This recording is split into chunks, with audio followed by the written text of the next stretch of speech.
En el funeral de mi esposo, mi nuera ambiciosa armó un escándalo diciendo que solo lloraba lágrimas de cocodrilo. Lo que la dejó callada fue el testamento. Me alegra tenerte aquí. Sigue mi historia hasta el final y comenta desde qué ciudad me estás viendo para saber hasta dónde ha llegado. La iglesia estaba cubierta de flores, lirios y rosas, las favoritas de Javier. Su aroma dulce llenaba el aire, pero lo único que yo percibía era el sabor amargo de la pena. Mis manos temblaban mientras me sentaba en la primera banca con la mirada fija en el ataúd de mi esposo. 50 años juntos, esfumados de un momento a otro. ¿Estás bien, mamá?, preguntó Elena, mi hija, apretando mi mano con sus ojos enrojecidos por el llanto. Asentí sin poder decir palabra. ¿Qué podía decirse? Javier se había ido y no había palabras que llenaran el vacío que dejó mi Javier, mi roca durante medio siglo. Durante toda la mañana llegaban personas, amigos de antaño, colegas, vecinos, todos vestidos de negro, con rostros serios, mientras me ofrecían sus condolencias. Algunos apenas los reconocía. Eran rostros del pasado que Javier seguía frecuentando mientras yo me desvanecía en el fondo, como suele pasar con las esposas. Vi entrar a mi hijo Miguel por la puerta lateral, seguido de cerca por su esposa Renata. Se me hizo un nudo en el pecho al verlos. Miguel era el retrato de su padre, alto con esa mandíbula fuerte y ojos bondadosos. Pero ese día esos ojos estaban fríos, lejanos. Renata lo dirigía con una mano en la espalda. Su vestido negro de diseñador y collar de perlas parecían más adecuados para una reunión de negocios que para un velorio. No habían visitado a Javier en el hospital ni una sola vez en sus últimas semanas. Siempre con excusas, siempre ocupados. Deberías ir a saludar a tu hermano, le susurré a Elena. Mamá. No, ahora no, respondió con voz tensa. Ella y Miguel no se hablaban desde hacía meses, desde la discusión sobre el tratamiento médico de Javier. Renata insistía en que el hospicio era la mejor opción, mientras Elena quería intentar un tratamiento experimental. Se formaron bandos y yo quedé atrapada en medio, viendo cómo mi esposo se apagaba mientras mis hijos se peleaban. Comenzó la ceremonia. El pastor habló sobre la vida de Javier, sus logros, su amor por la familia. Apenas oía las palabras. Mi mente estaba llena de recuerdos, nuestro día de bodas, el nacimiento de nuestros hijos, tardes tranquilas en el porche viendo el atardecer tomados de la mano, incluso después de tantos años. Luego llegó el momento de hablar. Elena fue la primera. Su voz se quebraba mientras contaba cómo su padre le enseñó a andar en bici, le ayudaba con los proyectos de ciencias, la acompañó al altar. Miguel no quiso hablar. Se quedó rígido al lado de Renata, quien no dejaba de susurrarle al oído. Finalmente me tocó a mí. Sentí las piernas de plomo al acercarme al atril. Miré el mar de rostros, algunos conocidos, muchos no. Javier lo fue todo para mí, comencé con la voz quebrada. Mi esposo, mi mejor amigo, mi compañero en todo. Las lágrimas corrían libremente y no intenté detenerlas. 50 años de amor merecían esas lágrimas. Tuvimos nuestras luchas como cualquier pareja, continué. Pero siempre las enfrentamos juntos. Eso es el matrimonio, mantenerse firme en lo bueno y en lo malo. Por el rabillo del ojo vi a Renata inclinarse hacia una mujer junto a ella. Sus labios se curvaron en una especie de sonrisa burlona. Traté de concentrarme en mis palabras, en honrar a Javier, pero la voz se me quebró. Lo voy a extrañar cada día de mi vida, logré decir antes de que el llanto me sobrepasara. Al volver a mi asiento, la escuché. La voz de Renata, no precisamente un susurro, lo suficientemente fuerte para que todos cerca escucharan. Lágrimas de cocodrilo. Las palabras me golpearon como un puñetazo. Me quedé congelada en medio paso, sin aire, sin poder moverme. El murmullo recorrió el salón. Elena se levantó a medias, la furia en el rostro. ¿Cómo se atreve?, murmuró alguien. Pero fue la reacción de Miguel la que más me dolió. No me defendió. No contradijo a su esposa. Simplemente desvió la mirada. Su cara se tiñó de vergüenza, no por la actitud de Renata, sino por mí. De alguna manera logré llegar a mi asiento con el cuerpo entumecido. 50 años de matrimonio reducidos a chismes y mentiras en el funeral de mi esposo, y mi propio hijo sentado en silencio mientras su esposa destrozaba mi dolor sin piedad. El resto del servicio pasó como en una niebla espesa. No escuché las últimas oraciones ni los anuncios sobre la recepción. Solo sentía las miradas, los murmullos, el juicio mientras salíamos de la iglesia. Renata caminaba adelante con Miguel, con la cabeza erguida. Se volteó una vez para mirarme con un destello de triunfo brillando en sus ojos. Pero aún quedaba algo más por enfrentar, algo que ni Renata ni Miguel esperaban. El testamento de Javier sería leído justo después del servicio, tal como él lo había solicitado. Y a pesar de la vergüenza que me ardía en el pecho, no podía evitar sentir una chispa de otra cosa al ver a Renata pavonearse delante. Javier siempre había sido un hombre meticuloso y había visto claro a través de Renata mucho antes que yo. La primera vez que conocí a Renata, algo dentro de mí se encendió. Era encantadora, demasiado encantadora. Su risa sonaba ensayada, su interés en nuestra historia familiar resultaba sospechosamente entusiasta. Esa noche Javier me apretó la mano bajo la mesa. Era una señal silenciosa que habíamos perfeccionado con los años.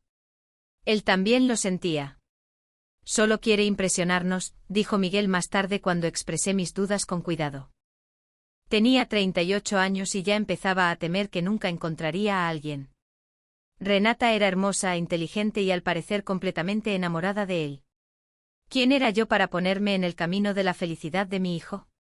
La boda fue fastuosa, mucho más de lo que Miguel habría querido. Pero Renata insistió. Y de alguna manera mi hijo, tan práctico y ahorrador, accedió a gastar casi todos sus ahorritos en ese evento. Javier y yo aportamos lo que pudimos, aunque Renata dejó claro que lo nuestro no era suficiente. Tus papás no entienden realmente lo importante que son las apariencias, ¿verdad? La oí decirle a Miguel durante la recepción. Es tierno, a la antigua. Los cambios en Miguel fueron sutiles al principio. Llamaba con menos frecuencia. Las cenas familiares pasaron de ser mensuales a cada 3 meses cuando venían. Renata siempre tenía una razón para irse temprano. Miguel necesita descansar. Ha estado trabajando muchísimo, decía, aunque los ojos de mi hijo decían otra cosa. Luego vinieron las excusas, cumpleaños olvidados, vacaciones canceladas, aniversarios pasados por alto. Siempre con disculpas sinceras, siempre prometiendo compensarlo en otra ocasión que casi nunca llegaba. Cuando Elena tuvo a su primer bebé, Miguel y Renata llegaron 3 días tarde. Tuvimos un evento benéfico, explicó Renata sin siquiera fingir interés por su nueva sobrina. ¿Sabes lo importantes que son estas conexiones para la carrera de Miguel? Los eventos de caridad, las cenas de negocios, las oportunidades de hacer contactos siempre coincidían curiosamente con las reuniones familiares. Renata se aseguraba de que la agenda de Miguel estuviera siempre llena, sin espacio para visitas ni llamadas. Después vinieron los comentarios como veneno, goteando lentamente en el oído de Miguel. Tus papás están chapados a la antigua, decía dentro de mi alcance. Tienen buenas intenciones, pero no entienden cómo funciona el mundo ahora. Oh, es lindo como tu mamá todavía cree que tiene que cuidarte. Algunas madres simplemente no saben soltar, ¿verdad? Y lo peor, siempre me hacen sentir que no soy suficiente para ti. Que nadie jamás lo sería para su hijo perfecto. Al principio Miguel nos defendía. Luego ya no. Era más fácil darle la razón, mantener la paz con su esposa.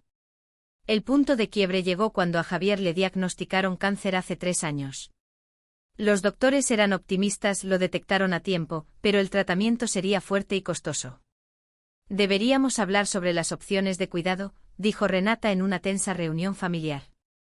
Estos tratamientos se les van a acabar los ahorros de la jubilación. ¿Y para qué? Unos años más. Incluso Miguel pareció impactado por su frialdad, pero Renata se corrigió al instante con lágrimas llenándole los ojos. Me preocupa su bienestar, dijo apretando mi mano con esos dedos perfectamente arreglados. Quiero lo mejor. Y a veces eso implica tomar decisiones difíciles. De alguna manera transformó su crueldad en preocupación. Y Miguel, desesperado por creer que su esposa no estaba calculando el costo de mantener vivo a su padre, aceptó su explicación. Cuando Javier se recuperó tras la primera ronda de tratamiento, vi la decepción reflejada en los ojos de Renata. Ella había estado contando con su enfermedad para tener acceso a nuestros ahorros, aunque fueran modestos. Las preguntas no tardaron en llegar. Habíamos actualizado el testamento, la casa ya estaba pagada, el seguro de vida. Todo preguntado con una naturalidad tan ensayada que parecía genuina preocupación por nuestro bienestar. Javier lo vio todo con claridad. Una noche, después de una cena familiar más cargada que de costumbre en la que Renata nos había acribillado con preguntas sobre nuestras finanzas, él tomó mi mano y me llevó a su despacho. Necesito hacer algunos cambios, dijo en voz baja, sacando una carpeta con documentos legales. Llevo tiempo pensando en esto. Asentí comprendiendo de inmediato. A Miguel no le va a gustar. Javier suspiró con un aire más envejecido que sus 73 años. Miguel no está pensando con claridad. Hace años que no lo hace. Pero algún día verá la verdad. Y cuando lo haga, debemos asegurarnos de que esté protegido. El niño que criamos sigue ahí dentro. Tan solo está perdido ahora mismo. Durante los meses siguientes Javier se reunió varias veces con nuestro abogado. Nunca me dio detalles, solo decía que estaba arreglando las cosas. Cuando el cáncer regresó el año pasado, más agresivo que antes, parecía estar casi en paz con ello. Prométeme algo, me dijo una noche mientras yo me sentaba junto a su cama en el hospital. Prométeme que no les dirás nada sobre los cambios en el testamento hasta que yo ya no esté. Renata solo intentará que Miguel lo impugne. Javier, no hables así. Vas a vencer esto otra vez. Él sonrió, pero ambos sabíamos que no era así. Esta vez el tratamiento no estaba funcionando. Prométemelo, Teresa. Lo prometí. Y cumplí esa promesa durante los horribles meses finales, durante los cuidados paliativos, durante la despedida lenta y dolorosa. La cumplí cuando Renata dejó de venir alegando que verla a Javier en una cama de hospital era demasiado duro. La cumplí cuando Miguel vino solo, torpe y lleno de culpa, sin poder sostenerme la mirada. La cumplí en el funeral, incluso cuando las palabras crueles de Renata desgarraban mi duelo. La cumplí mientras íbamos a la oficina del abogado, donde por fin se revelarían los últimos deseos de Javier. Renata se sentó frente a mí, ahora con la impaciencia escrita en el rostro mientras esperábamos a que el abogado preparara los documentos. No dejaba de mirar su reloj como si tuviera algo más importante que hacer. Ojalá esto no se alargue demasiado, le susurró a Miguel. Tenemos que empezar a ver qué hacer con la casa. El mercado está muy bien ahora. Miguel asintió distraído, pero alcancé a ver un destello de incomodidad en sus ojos. Una pequeña parte de él aún era ese niño que Javier y yo habíamos criado. El abogado entró con los archivos en la mano y Renata se enderezó, cambiando su expresión a una de solemnidad apropiada. Elena se sentó a mi lado. Su mano buscando la mía bajo la mesa. Antes de comenzar, dijo el abogado, el señor Herrera dejó instrucciones específicas. Hay una carta que debe leerse primero. Me entregó un sobre. Mi nombre estaba escrito con la letra conocida de Javier. Él pidió que la leyera en voz alta. Mis manos temblaban mientras desplegaba la carta. El papel se sentía gastado, como si la hubiera escrito y reescrito muchas veces buscando las palabras justas. Aclaré mi garganta y empecé a leer. Mi querida familia. Si están leyendo esto, ya me he ido a lo que venga después. No estén tristes por mucho tiempo. Todos sabíamos que este día llegaría y yo ya estoy en paz con ello. Antes de que el señor Ramírez lea los detalles legales de mi testamento, quiero explicar mis decisiones. A lo largo de mi vida he tratado de hacer lo correcto, no lo fácil. Este acto final no es diferente. Teresa, mi amor, me diste 50 años hermosos. Estuviste a mi lado en el éxito y en el fracaso, en la salud y en la enfermedad. Fuiste mi ancla cuando el mundo parecía girar fuera de control. Todo lo que soy, todo lo que logré, te lo debo a tu apoyo inquebrantable. Miguel, hijo, he observado con pesar cómo te alejabas de los valores que tu madre y yo tratamos de enseñarte. No te culpo. Todos perdemos el rumbo a veces. Espero que algún día recuerdes quién eres en realidad. Elena, mi niña, gracias por tu fortaleza, especialmente durante mi enfermedad. Tu madre necesitará esa fuerza en los días que vienen. He tomado decisiones en este testamento que tal vez sorprendan. No las hice con enojo ni con rencor, sino con los ojos bien abiertos y el corazón lleno. He construido algo a lo largo de mi vida y quiero asegurarme de que sirva al propósito correcto cuando ya no esté. Con cariño eterno, Javier.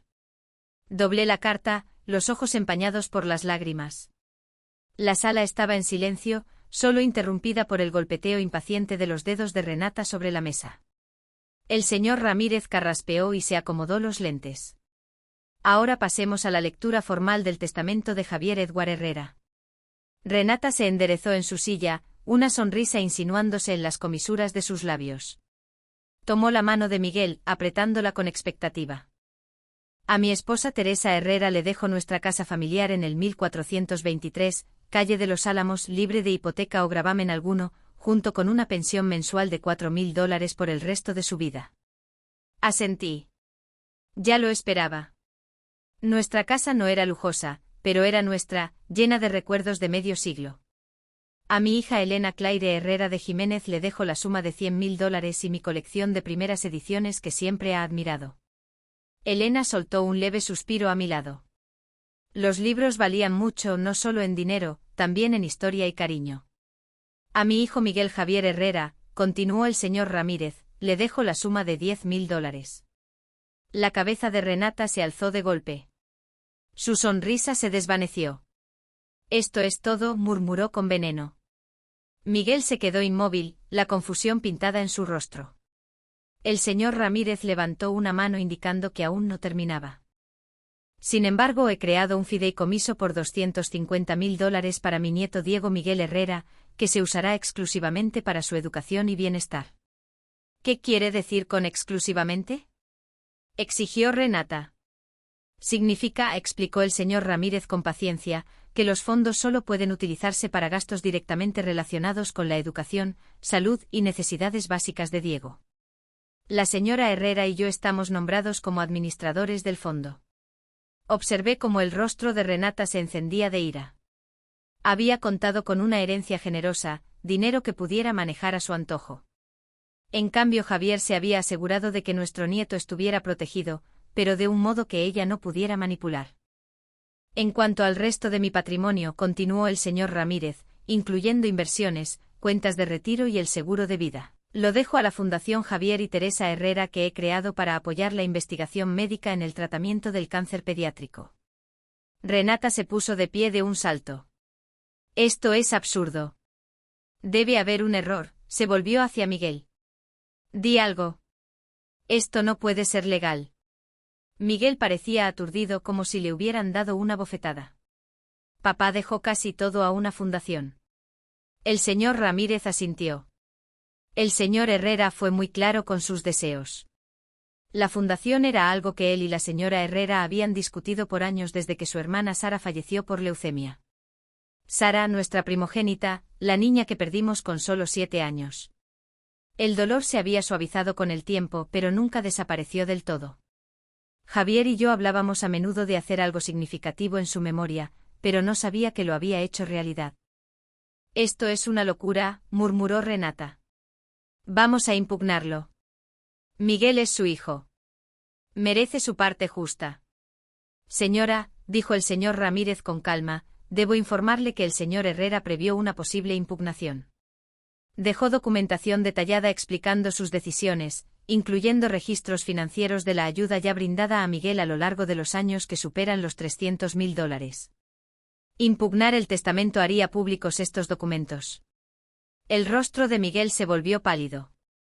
Los préstamos que había pedido con los años, dinero para negocios que nunca arrancaron, para el enganche de la casa que Renata insistió necesitar, para el auto de lujo que ella decía era clave para dar la impresión correcta. Javier nunca pidió devolución, pero al parecer guardó todos los registros. No puede hacer esto, susurró Renata, pero ya sin convicción. No es justo. Es perfectamente legal, respondió el señor Ramírez. Y en mi opinión profesional sería un error impugnarlo. Elena se inclinó y me apretó la mano. Yo le devolví el gesto, agradecida por su apoyo. No sabía de esta parte del plan de Javier, pero no me sorprendía. Siempre creyó en hacer lo correcto, incluso cuando era difícil. La reunión concluyó poco después con Renata saliendo furiosa sin decir palabra. Miguel se quedó un momento perdido. Mamá, dijo con voz apenas audible. No sabía nada. Sobre la fundación. Sobre Sara. Hay muchas cosas que no sabes, Miguel, respondí con suavidad. Pero tal vez ahora sí empieces a hacer las preguntas correctas. Asintió despacio y luego siguió a su esposa hacia la salida mientras Elena y yo recogíamos nuestras cosas. El señor Ramírez me entregó un sobre pequeño. Una cosa más, dijo. Javier me pidió que te diera esto en privado. Dentro había una sola llave y una nota con la letra de Javier, para cuando estés lista. Con todo mi amor, Javier. A la mañana siguiente de la lectura del testamento estaba en mi cocina haciendo café como por inercia. Apenas había dormido con la mente dando vueltas entre la furia de Renata, la confusión de Miguel y la llave misteriosa que ahora reposaba en la encimera. ¿Qué había planeado Javier que yo no sabía? Mi celular sonó sacándome de mis pensamientos. El nombre de Elena apareció en la pantalla. Mamá, ¿ya viste lo que puso Renata? Se me revolvió el estómago. No. Ahora está en redes sociales diciendo que tú y papá lo manipularon para que cambiara el testamento cuando ya estaba enfermo. Dice que aprovecharon su estado para castigar a Miguel.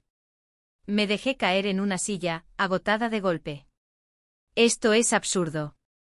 Javier estuvo completamente lúcido hasta el final. Lo sé. Y tú también lo sabes, dijo Elena con la voz tensa de enojo.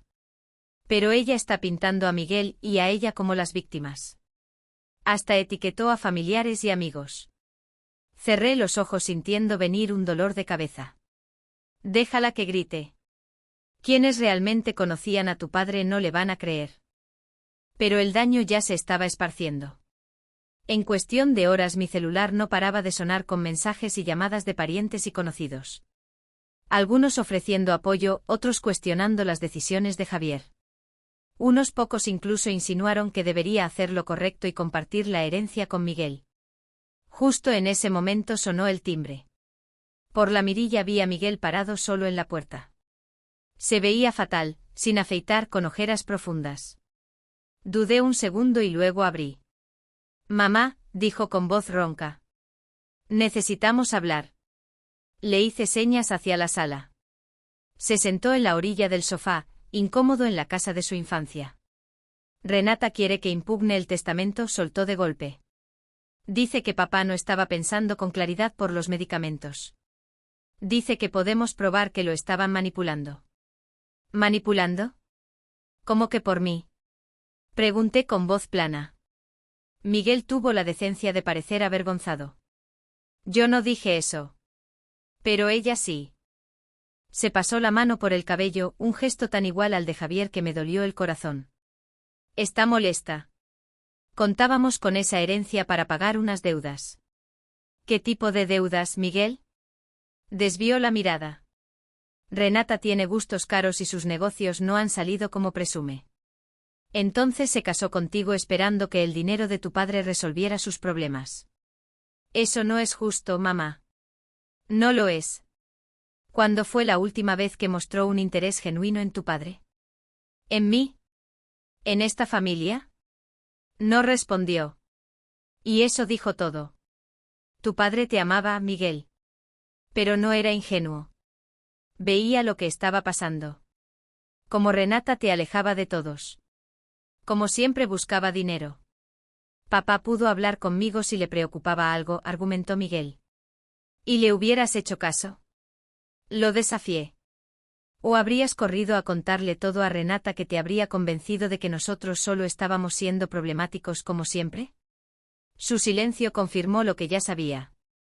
No impugnes el testamento, dije en voz baja. Vas a perder y vas a destruir lo poco que queda de nuestra relación. ¿Eso es lo que quieres? No, susurró. Pero no sé qué hacer. Renata está furiosa. Dice que tengo que escoger entre ella y tú.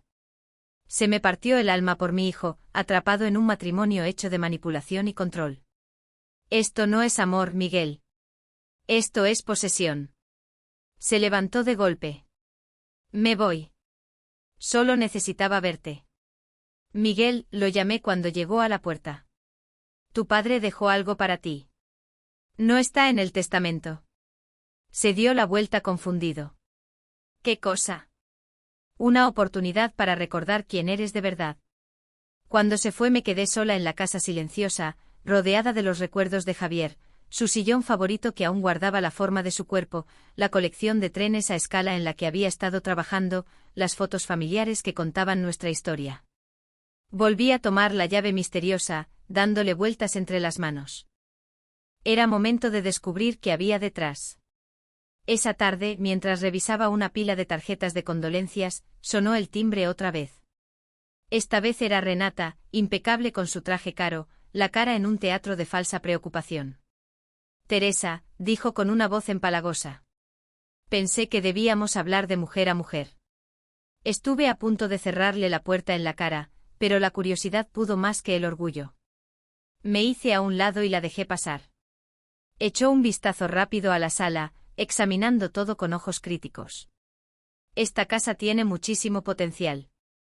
Con las renovaciones adecuadas podría valer una fortuna. No está en venta, respondí seca. Su sonrisa no llegó a los ojos. Claro que no. Pero seamos realistas. Esta casa es demasiado grande para que viva sola. Y mantenerla te va a salir caro. Me las arreglaré. Se sentó sin que se lo pidiera, cruzando las piernas con elegancia. Iré al grano. Miguel merece la parte que le corresponde de la herencia de su padre. Javier no estaba en su sano juicio cuando hizo esos cambios. Si accedes a impugnar el testamento con nosotros, podríamos llegar a un acuerdo que nos beneficie a todos. A todos queriendo decir ustedes, respondí. Su sonrisa se tensó. Esta fundación es una idea bonita, pero la caridad empieza en casa. ¿No crees? Miguel es hijo de Javier. Su único hijo varón. Javier sabía perfectamente lo que hacía, dije. Y tú también, Renata. Nunca te importó esta familia. Solo te importó lo que podía sacar de nosotros. Su fachada se quebró un instante. Nunca te caí bien desde el principio. Envenenaste a Miguel contra mí. No, Renata. Eso lo hiciste tú solita. Se levantó alisando su falda. Está bien. Haz lo que quieras. Pero recuerda esto, Miguel va a elegirme a mí como siempre lo ha hecho. Y cuando lo haga, te quedarás completamente sola. Cuando se fue me senté en la silla de Javier sintiendo el peso de su amenaza. Tendría razón. Elegiría a ella, como tantas veces antes. La idea de perder por completo a mi hijo me hizo doler el pecho. Esa noche soñé con Javier. Éramos jóvenes otra vez caminando por la playa donde pasamos nuestra luna de miel. Confía en mí, dijo Javier en el sueño con esa sonrisa que siempre me tranquilizaba. Todo va a estar bien. Desperté con lágrimas en el rostro, pero también con una paz profunda. Lo que viniera después lo enfrentaría con la fuerza que Javier siempre vio en mí. A la mañana siguiente recibí un mensaje de texto de Miguel: Renata quiere que me mude fuera del estado. Dice que aquí ya no hay nada para nosotros. El corazón se me vino abajo. Así que ese era su plan, alejar físicamente a Miguel de cualquier influencia que yo aún pudiera tener sobre él, culminar el aislamiento que había estado construyendo durante años. Me quedé mirando el celular sin saber qué contestar. Entonces vi la llave misteriosa que Javier me había dejado. Era momento de descubrir qué había en el closet de nuestra habitación. Detrás de los trajes de Javier había una pequeña caja fuerte que siempre había ignorado. Javier guardaba papeles importantes ahí, pero ese tipo de cosas siempre las manejaba él. Con dedos temblorosos metí la llave en la cerradura. Dentro había un sobremanila con mi nombre. Al abrirlo entendí por fin el último regalo de Javier para mí y para Miguel. Era evidencia. Pruebas demoledoras que lo cambiarían todo. Con las manos temblando esparcí el contenido sobre la mesa del comedor, la misma donde nuestra familia solía compartir comidas, celebrar cumpleaños, jugar juegos de mesa los domingos lluviosos. Ahora sostenía la prueba de la traición de Renata, estados de cuenta bancarios con retiros grandes de las cuentas de Miguel transferidos a cuentas a nombre exclusivo de Renata. Estados de tarjetas de crédito que mostraban compras de artículos de lujo mientras ella decía que estaban en apuros, capturas de mensajes privados entre Renata y sus amigas burlándose de nuestra familia, llamándonos cajeros automáticos con patas, hablando de cómo pensaba cobrar su parte una vez que Javier muriera. Lo más devastador era una carta de consulta de un abogado de divorcios fechada apenas 3 meses atrás. Renata planeaba dejar a Miguel en cuanto asegurara lo que creía sería su gran herencia. Me dejé caer en la silla con el alma hecha pedazos por mi hijo. ¿Cómo se lo iba a decir? Debería hacerlo. Javier había dejado esa evidencia para mí. Sí, pero usarla destrozaría a Miguel.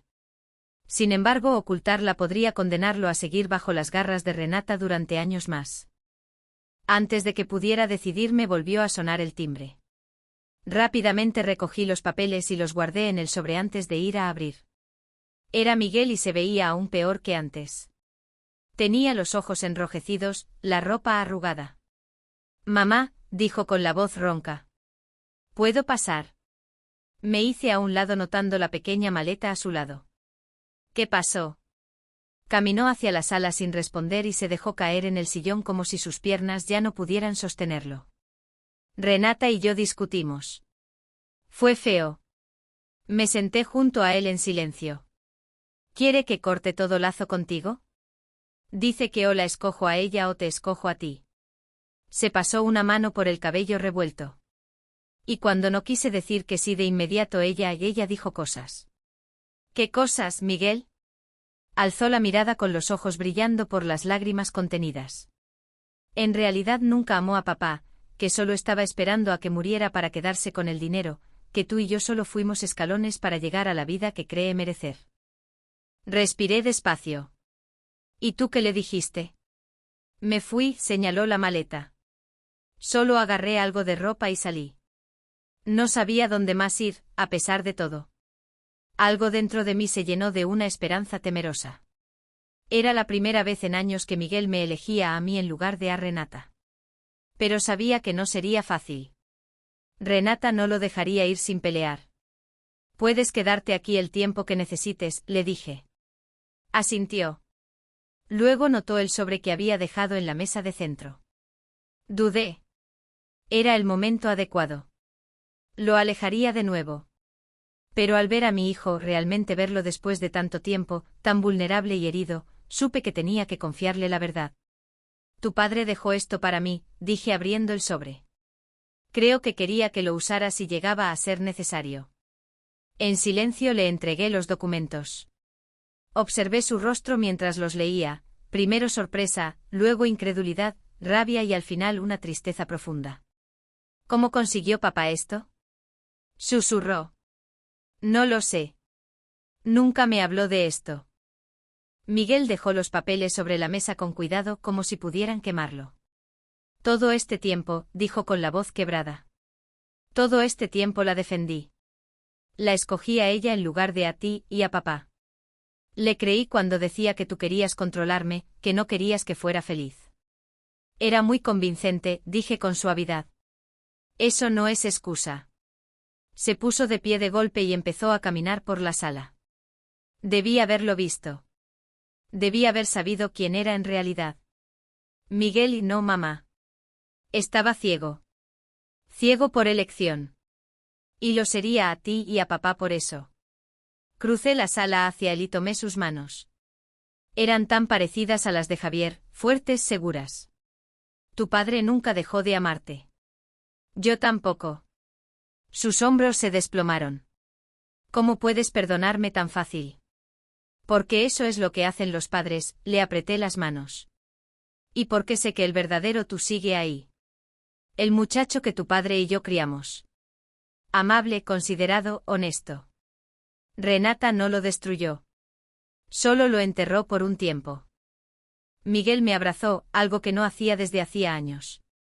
Por un momento nos quedamos así, madre e hijo, comenzando el largo camino de la sanación. Esa noche, después de que Miguel se instaló en su antigua habitación, me senté en la silla de Javier sintiendo su presencia por todos lados. Lo sabías, ¿verdad?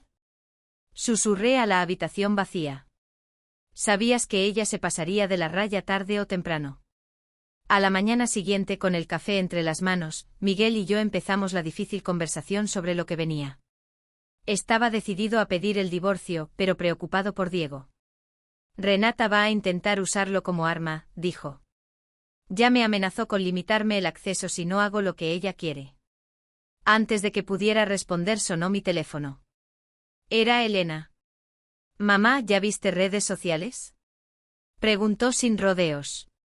Renata está publicando cosas horribles sobre Miguel. Dice que la abandonó a ella y a Diego. Está diciéndole a todo el mundo que está mal de la cabeza, que necesita ayuda. El rostro de Miguel se endureció mientras le repetía lo que Elena había dicho. Se acabó, murmuró. No voy a dejar que ella siga contando la historia como quiere. Sacó su celular y empezó a teclear con furia. Observé cómo mi hijo, que por tanto tiempo había permanecido callado, finalmente se levantaba por sí mismo. He guardado silencio demasiado tiempo, leía en voz alta mientras escribía. Por respeto a la memoria de mi padre y a mi familia dejé pasar los rumores y acusaciones sin responder. Pero ya no puedo quedarme callado. La verdad es que mi matrimonio se construyó sobre mentiras y manipulación. Mi esposa se casó conmigo por interés económico, no por amor. Mis padres vieron lo que yo no quise ver. Papá, si estás viendo esto, al fin entiendo lo que intentabas decirme. Siento que me haya tomado tanto. Publicó el mensaje y luego alzó la vista hacia mí. No es suficiente, pero es un comienzo. En cuestión de minutos su celular comenzó a vibrar con notificaciones, amigos mostrando apoyo, familiares ofreciendo ayuda y, claro, una cadena de mensajes furiosos de Renata. Está amenazando con llevarse a Diego y mudarse a otro estado, dijo Miguel con la voz tensa por la preocupación. Dice que no volveré a verlo.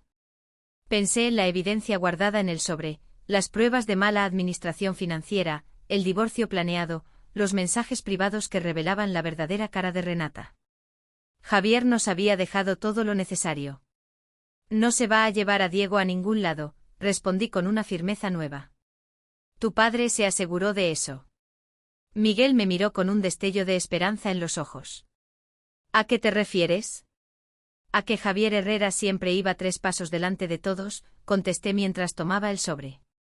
Y nos dejó un plan para enfrentarnos a Renata. Mientras le explicaba todo lo que Javier había previsto antes de morir sentí una calidez extenderse dentro de mí. Mi esposo ya no estaba, pero su amor y protección seguían rodeándonos. Él sabía que este día llegaría y se preparó con su característica precisión. Por primera vez desde que le diagnosticaron sentí que el peso en mis hombros se aligeraba. El camino por delante no sería fácil, pero lo recorreríamos juntos, madre e hijo, con la sabiduría de Javier guiándonos.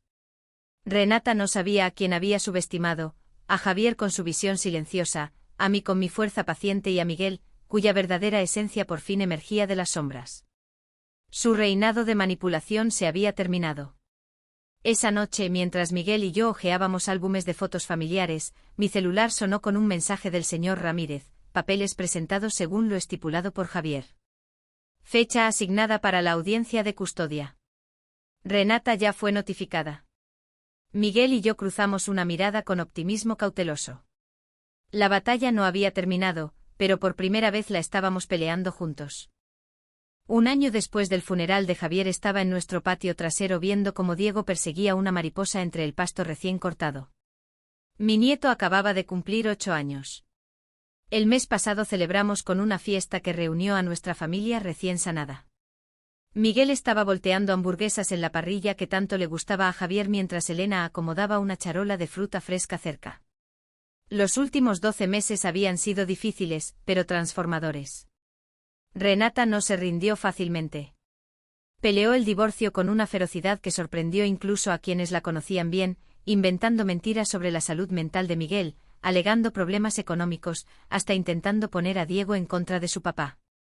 Pero la evidencia de Javier fue determinante, los registros financieros que demostraban la traición de Renata, la consulta con el abogado de divorcio, los mensajes comprometedores donde hablaba de sus planes de dejar a Miguel tras asegurar la herencia. Todo pintaba a una mujer calculadora que se casó por dinero, no por amor. El juez otorgó a Miguel la custodia principal, dándole a Renata visitas supervisadas hasta que completara terapia. Poco después se fue del estado, mudándose a California con un nuevo novio. Sus visitas con Diego se hicieron cada vez más esporádicas. «Mamá», llamó Miguel desde la parrilla. «Estás ya casi están». Asentí sonriendo al verlo voltear una hamburguesa exactamente como Javier le enseñó. Mi hijo había cambiado tanto en este año, dejando atrás la pasividad que lo había dominado durante su matrimonio con Renata. El verdadero Miguel, ese muchacho considerado, amable y seguro de sí mismo, por fin había regresado. Se había mudado a una casita a solo 3 cuadras de aquí, lo suficientemente cerca para que Diego pudiera venir caminando después de la escuela. Nuestra relación se había ido reparando poco a poco con momentos duros y dolorosos mientras atravesábamos heridas viejas y malentendidos guardados por años. Pero seguimos adelante, justo como Javier hubiera querido. «Abuela, mira», gritó Diego levantando un gusanito que acababa de encontrar. «¿Podemos ponerlo en un frasco para verlo convertirse en mariposa?» «Claro que sí, mi cielo», respondí. «A tu abuelo le habría encantado eso. Siempre tenía frascos con bichos interesantes cuando tu papá era niño». Diego sonrió dejando ver el huequito donde le faltaba un diente. «Papá dice que el abuelo Javier sabía todo sobre la naturaleza». «Sabía bastante», afirmé sintiendo esa punzada familiar que llegaba cada vez que alguien lo mencionaba. Con el tiempo ese dolor agudo se había vuelto una molestia suave, como una vieja herida que se hace sentir con el frío. Después de comer, mientras los niños jugaban en la terraza con un juego de mesa, Miguel me ayudó a recoger los platos. Trabajábamos en silencio, uno de esos silencios tranquilos, hasta que él habló. «Ayer encontré algo revisando unas cajas viejas en el garaje», se metió la mano al bolsillo y sacó una libretita de cuero gastada. «Creo que es el diario de papá». El corazón me dio un brinco al reconocerlo. Javier llevaba esa libreta a todos lados durante su último año, anotando ideas y pensamientos. Yo pensaba que se había perdido. «¿Lo leíste?», pregunté. Miguel negó con la cabeza. «No se sentía correcto sin ti». Nos sentamos a la mesa con el diario entre los dos. Con los dedos temblorosos abrí la primera página, fechada poco después del diagnóstico de Javier. «He estado pensando en lo que dejamos atrás», había escrito con esa letra inclinada que yo conocía tan bien. «No me refiero al dinero ni a las propiedades. Esas son solo cosas. Lo que realmente importa son los valores que transmitimos, las lecciones que enseñamos, el amor que compartimos y que sigue vivo incluso cuando ya no estemos». Leía en voz baja mientras Miguel escuchaba con atención, de vez en cuando limpiándose una lágrima. Página tras página mostraban los pensamientos de Javier durante esos últimos meses, su preocupación por Miguel, su orgullo por Elena, su amor eterno por mí y la forma cuidadosa en que intentó protegernos. Cerca al final del cuaderno una entrada resaltaba sobre las demás. «Teresa cree que estoy siendo muy duro con el testamento. Ella piensa que Miguel terminará viendo quién es realmente Renata sin que yo me meta. Tal vez tenga razón. Suelen tenerla en estas cosas.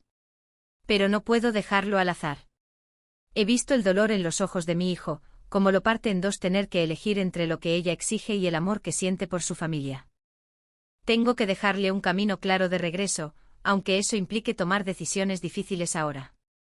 Confío en que el joven que Teresa y yo criamos sigue ahí dentro, luchando por salir. Y cuando logre liberarse, estaremos aquí con los brazos abiertos, listos para recibirlo». Los hombros de Miguel temblaban con un llanto mudo. «Lo sabía», susurró. Él sabía que yo estaba atrapado y encontró la forma de darme una salida. Estiré el brazo y le tomé la mano. «Tu papá siempre veía más de lo que decía. Creía en ti incluso cuando tú habías dejado de hacerlo». Más tarde, mientras el sol caía sobre el patio donde Javier y yo habíamos compartido tantos atardeceres, me senté sola en el columpio que él había construido hace décadas. El diario descansaba sobre mis piernas, abierto en la última entrada, fechada apenas 3 días antes de su muerte. «Mi querida Teresa encontrará esto algún día, cuando sea el momento justo. Mi amor, tú has sido mi corazón, mi alma, mi aliento durante 50 años. Cuando leas esto ya me habré ido. Pero por favor nunca dudes que mi amor por ti sigue más allá de esta vida. Lo más duro de partir es saber que no volveré a ver tu sonrisa, sentir tu caricia o escuchar tu risa. Pero me voy en paz sabiendo que hice todo lo posible por cuidar a nuestra familia. ¿Recuerdas lo que siempre te decía sobre la jardinería? A veces hay que podar las ramas enfermas para que el árbol pueda crecer sano. Renata era esa enfermedad que ponía en riesgo nuestro árbol familiar. Para cuando leas esto ya habré hecho la poda y la sanación habrá comenzado. Confía en el proceso, mi amor. Confía en Miguel. Y lo más importante, confía en ti misma. Eres más fuerte de lo que imaginas. Hasta que nos volvamos a encontrar. Con todo mi amor, Javier. Las lágrimas me corrían libres por las mejillas al cerrar el diario. El columpio crujía despacito como si Javier estuviera ahí conmigo empujándolo con el pie como solía hacerlo. La vocecita de Diego me sacó de mi ensueño. Se paró en la entrada con la pijama arrugada y su osito de peluche apretado contra el brazo. Papá dijo que podía quedarme contigo esta noche. Está bien, me limpié los ojos y le sonreí. Claro que está bien. Puedes dormir en el cuarto de visitas, dudé un momento antes de seguir. Puedes dormir en el estudio de tu abuelo, en el sofá cama. Él siempre decía que era el mejor lugar de la casa para dormir. La carita de Diego se iluminó. ¿En serio? ¿En el cuarto especial del abuelo? ¿De verdad? Creo que a él le gustaría. Después de acomodarlo en el sofá cama, rodeado por los libros de Javier y sus trencitos de colección, me detuve en la entrada. La cabeza despeinada de mi nieto descansaba sobre la misma almohada donde Javier tomó tantas siestas por las tardes. El ciclo de la vida continuando a pesar de la pérdida y la tristeza. Miguel apareció a mi lado observando a su hijo dormido. Gracias, mamá, susurró. Por todo. Me recargué en él sintiendo fuerza en su presencia. Tu papá estaría tan orgulloso de ti, de todos nosotros juntos. Cerramos con cuidado la puerta del estudio y regresamos al porche. La noche estaba templada, el cielo despejado y lleno de estrellas. A Javier le fascinaban noches así. ¿Crees que él sabía cómo terminaría todo? Preguntó Miguel mirando hacia las constelaciones que su padre le había enseñado a reconocer de niño. Pensé en el diario, en los planes meticulosos de Javier, en la forma en que organizó su último acto de amor desde el más allá. Sí, respondí con seguridad. Sabía perfectamente lo que hacía. Siempre lo supo. Mientras nos sentábamos en ese silencio cómodo, una sensación de paz me envolvió. El dolor de perder a Javier nunca desaparecería por completo, pero se había convertido en algo hermoso, una familia renovada, más fuerte que antes, unida por un amor que iba más allá de la muerte. El último acto de amor de Javier no fue el testamento que cayó como un rayo sobre las acusaciones crueles de Renata, fue el camino que nos dejó trazado, guiándonos de vuelta los unos a los otros cuando más lo necesitábamos. Y por eso le estaría agradecida por siempre. Después de todo lo que ocurrió, después de tanta oscuridad, traición y dolor, me encontré frente al espejo una mañana y vi a una mujer distinta. No era la viuda destrozada que se tambaleaba por la casa vacía, ni la madre atrapada entre las decisiones equivocadas de su hijo y las garras frías de una nuera calculadora. Vi a Teresa Herrera, una mujer que había amado con profundidad, sufrido en silencio, pero también resistido. Y más importante aún, una mujer que estaba lista para volver a vivir. Los meses posteriores a la batalla legal y emocional fueron extrañamente tranquilos. Me sorprendía a veces el silencio de la casa, ahora libre de susurros venenosos, de pasos apresurados, de ausencias dolorosas. Pero ese silencio que antes me pesaba como una lápida se volvió mi aliado. En él encontré claridad. En él me escuché a mí misma por primera vez en mucho tiempo. Empecé por lo más simple, abrir las ventanas, dejar que el aire fresco entrara y se llevara los restos del pasado. Pinté las paredes con tonos suaves, llené los floreros con bugambillas y margaritas del jardín y colgué nuevas fotos, momentos recientes con Diego sonriendo mientras aprendía a nadar, Miguel cocinando su receta favorita con Elena, yo riendo frente al mar en una escapada improvisada que hicimos los tres juntos. Poco a poco la casa dejó de ser el mausoleo de un amor perdido y se convirtió en un lugar de memoria viva. Pero no me detuve allí. Javier me había enseñado que el amor verdadero es acción, es construir incluso cuando el corazón se siente roto. Así que tomé una decisión que me cambió la vida, me involucré en la fundación que él creó, aquella que lleva nuestros nombres. No lo hice solo por honrar su legado, sino porque por fin entendí que también era el mío. Cada semana visitaba hospitales pediátricos en Guadalajara, Monterrey, San Luis Potosí. Conocía a niños luchando batallas imposibles, a madres con ojos agotados pero manos fuertes, a doctores que trabajaban con lo mínimo pero daban lo máximo. Me convertí en algo más que una benefactora silenciosa. Organicé eventos, impulsé programas, hablé con medios locales sobre la importancia de la investigación oncológica infantil. Usé mi dolor como puente para conectar con otros. Y en mí lo sentí, esa conexión. Encontré una fuerza que nunca imaginé tener. También volví a mí a la Teresa que amaba leer por placer, no solo por deber, a la que escuchaba música en la cocina mientras cocinaba para quienes amaba. Me inscribí en clases de acuarela, una pasión que había abandonado hacía décadas, y redescubrí el placer de mezclar colores, de pintar con el alma. Algunas de mis obras incluso terminaron en pequeñas galerías locales. Y aunque al principio me sentía ridícula exponiéndome así, pronto entendí que cada trazo era también una sanación. Mi vínculo con Elena se fortaleció como nunca. Pasábamos tardes enteras conversando como dos mujeres que han sobrevivido a una guerra y han salido de ella con cicatrices, sí, pero también con nuevas armas. Con Miguel el proceso fue más lento pero genuino. Había momentos de culpa, de lágrimas inesperadas, pero también muchos de ternura, como cuando me trajo café una mañana sin razón o cuando me abrazó sin decir nada, solo porque necesitaba hacerlo. Y luego estaba Diego, mi pequeño Diego, la raíz más viva del amor que Javier y yo sembramos. Él se convirtió en mi motor, mi inspiración. Juntos creamos una pequeña huerta en el patio trasero donde cultivábamos jitomates, albahaca y zanahorias. Lo veía correr, preguntar, reír, crecer. Y sabía que todo lo que luchamos valió la pena. A veces, mientras él dormía en el sofá cama del despacho de su abuelo, yo me sentaba en el columpio bajo las estrellas y sentía que Javier me acompañaba, que me decía como en aquel sueño, todo va a estar bien. Me volví fuerte no porque el dolor se fuera, sino porque aprendí a convivir con él sin permitirle que me paralizara. Me volví útil no por llenar un vacío, sino por querer dejar una huella. Me volví plena, no porque todo saliera perfecto, sino porque, a pesar de todo, decidí no rendirme. Hoy, 1 año y medio después de su partida, me miro al espejo y me reconozco. Soy Teresa Herrera, viuda de un gran hombre, madre de 2 hijos valientes, abuela de un niño maravilloso. Soy una mujer que ha vivido la traición en su forma más cruel, pero que eligió la compasión. Una mujer que caminó entre ruinas y plantó flores en medio de ellas.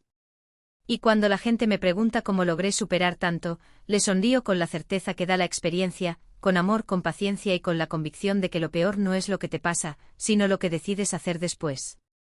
Y yo decidí vivir, para mí, para ellos, para todos los que aún tienen miedo de romper el silencio. Y cada noche antes de dormir le hablo a Javier en voz baja, contándole lo que hicimos hoy, lo que aún falta por hacer. Porque su amor, aunque ya no camine a mi lado, sigue siendo la brújula de mi alma. La lección más poderosa que quiero compartir es esta: el amor verdadero no se mide en palabras dulces, sino en actos de protección silenciosa, en decisiones difíciles tomadas desde la integridad y en la capacidad de seguir amando incluso cuando el corazón está hecho pedazos. A lo largo de este camino marcado por la traición, la pérdida y la injusticia descubrí que la verdadera fuerza no es la que grita o se impone, sino la que resiste, observa, espera y cuando es el momento actúa con firmeza y sin rencor.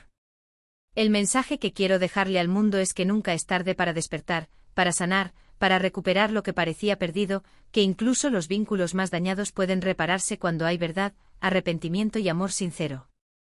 Que las madres debemos ser faros incluso cuando nuestros hijos se alejan en medio de la niebla, porque si algún día deciden regresar deben saber que la luz sigue encendida. Si yo volviera a vivir esta historia haría exactamente lo que hice: confiar en el tiempo, en el carácter de quien amé y en la verdad que aunque tarde siempre termina por revelarse. No reaccionaría con venganza ni rabia, sino con dignidad. Protegería a los inocentes como lo hice con Diego y trataría de recordar a quienes amo quiénes son realmente, incluso si ellos mismos lo han olvidado. Después de todo lo vivido entendí que a veces hay que podar las ramas enfermas para que el árbol familiar vuelva a florecer. Que ser fuerte no es no llorar, sino llorar con el alma rota y aún así levantarse al día siguiente para seguir. El perdón no es olvido, sino libertad. Y que el amor cuando es auténtico trasciende la muerte, los errores y los silencios. Hoy miro hacia atrás y no me arrepiento. Elegí el camino del amor firme, de la compasión valiente, del legado que construye en vez de destruir. Si esta historia llega a ti, espero que recuerdes esto: no estás sola, aunque te apaguen la voz, aunque te quiten la luz. Tu verdad vive dentro de ti y cuando llegue el momento brillará como brilló la mía, como brilló la de Javier. Porque hay amores que no mueren, solo se transforman en fuerza.